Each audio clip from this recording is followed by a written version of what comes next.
मांग रहे हैं, आज भी हाथ में तख्ती लेकर जवाब मांग रहे हैं, क्या कहेंगे इस विषय पर? देखिए, कहीं भी कोई घटना होती है तो उसके लिए जिम्मेदारी सुनिश्चित होती है, नैतिकता के आधार पर जिम्मेदारी ली जाती है। दिल्ली में जो हुआ प्रोटेस्टर्स के साथ, वो सबके सामने है।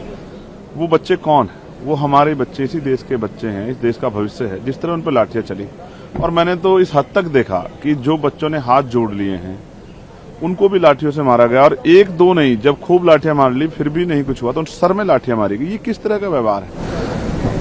आप पैलेट्स गन चला रहे हैं, आप टीयर गैस छोड़ रहे हैं, आप लातों से मार रहे हैं, बड़े बड़े अधिकारी थप्पड़ मार रहे हैं। डीसीपी को आपने, मेरे कल कहने के बाद जो है डीसीपी को आपने वहां से हटा दिया। क्यों हटा दिया? क्या अगर कोई आम आदमी किसी पुलिस के अधिकारी को या किसी को भी XYZ थप्पड़ मारेगा तो उस पर भी यही क्राइम बनेगा क्या, जो आप कह रहे हैं?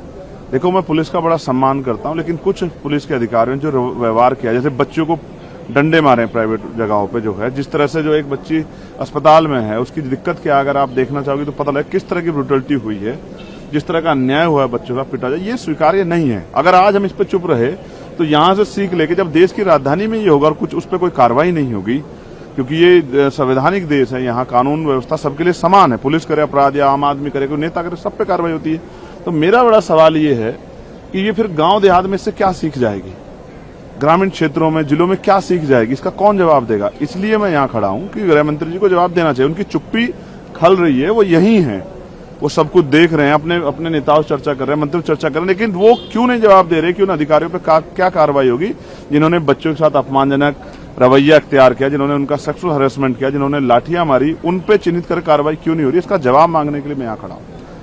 मैं ये जानता हूँ मीडिया को भी लाठी लगी है, लेकिन जवाब ये है कि लाठी किसके पास थी, प्रोटेस्टर के पास या पुलिस के पास?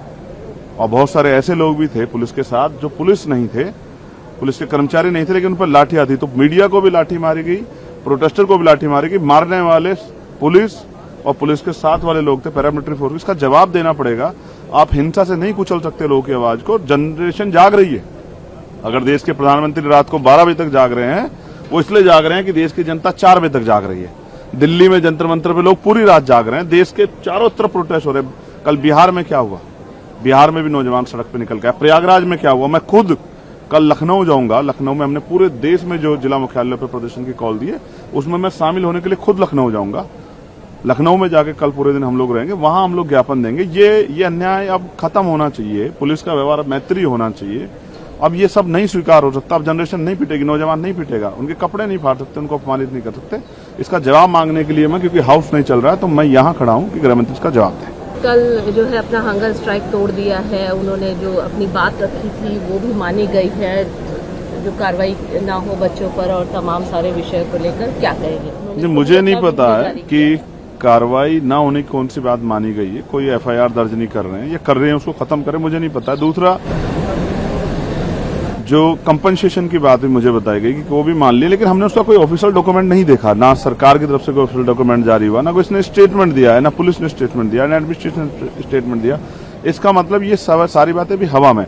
सोनम जी के लिए हम लोग चिंतित थे। मैं स्वयं चाहता था कि वो अपना अनशन त्याग दें। बहुत अच्छा उन्होंने अनशन त्याग दिया, लेकिन डिमांड अभी जारी है कि पहले इस्तीफा होगा फिर वार्ता होगी। यहाँ भी पार्लियामेंट में विपक्ष यही बात उठा रहा है, पहले इस्तीफा दीजिए। बीजेपी से तो बात है सरकार के प्रति, अच्छी बात है, करनी चाहिए। मैं तो 4 दिन, 3 दिन यहाँ धूप में, गर्मी में, बारिश में बैठ रहा पूरी रात इसी बात के लिए कि बच्चों संवाद करो। आज जो संवाद करे अगर पहले कर लेते तो जो लोकतंत्र का चीरहरण देखने को मिला 20 तारीख को, जिस तरह का अन्याय किया पुलिस ने पैरामिलिट्री फोर्स सरकार के सहारे पे, सरकार को खुश करने के लिए, वो नहीं होता इस देश में। और जिस तरह से नौजवान अपनी पढ़ाई छोड़ के, कैरियर छोड़ के यहाँ रातों सड़कों पे घूम रहा है, इन सब का जवाब देना पड़ेगा। आप लाठियों से नहीं रोक पाओगे, आपकी गोली नहीं रोक पाएगी।